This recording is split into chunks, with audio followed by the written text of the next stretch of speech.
వినండి. పరుగెత్తండి చిన్న పిల్లారా, నాకు కథ చెప్పడానికి. ఒక అమ్మమ్మ ఉంది, రాజు కథ చెబుతాడా?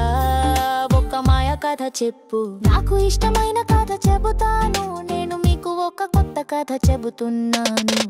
కథ వినండి, కథ వినండి, నా ప్రియమైన అమ్మమ్మ అంటుంది. కథ కూడా వినండి. అడవిలో ఒక సింహం ఉండేది, నేనే రాజుని అది చెప్పింది.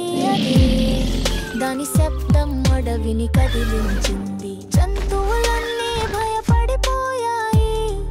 ఒకరోజు ఒక చిన్న కుందేలు వచ్చింది, అది సింహాన్ని చూసి నవ్వింది. కథ వినండి, కథ వినండి, నా ప్రియమైన అమ్మమ్మ అంటుంది. కథ కూడా వినండి. అడవికి రాజు సింహం, కథ కూడా వినండి.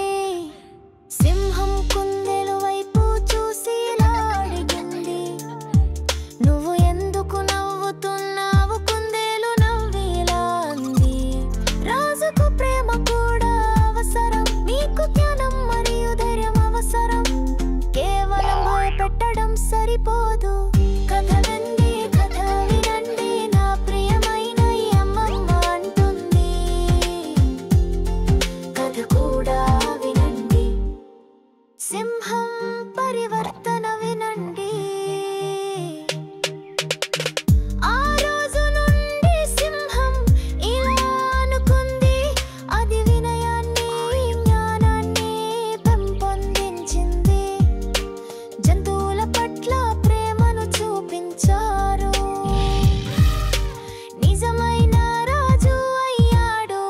కథ వినండి, కథ వినండి, నా ప్రియమైన అమ్మమ్మ అంటుంది. కథ కూడా వినండి. నేను నీకు ఒక కొత్త విషయం నేర్పుతాను, అది కూడా వినండి.